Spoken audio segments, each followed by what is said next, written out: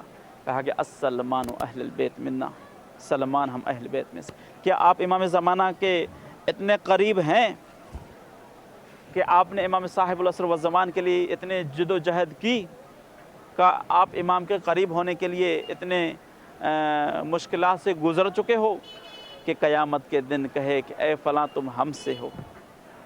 امام آپ کو نام سے پکارے، امام آپ کو اپنے مذہب میں شامل کرے، امام آپ کو اپنے گھر کی طرف دعوت دے۔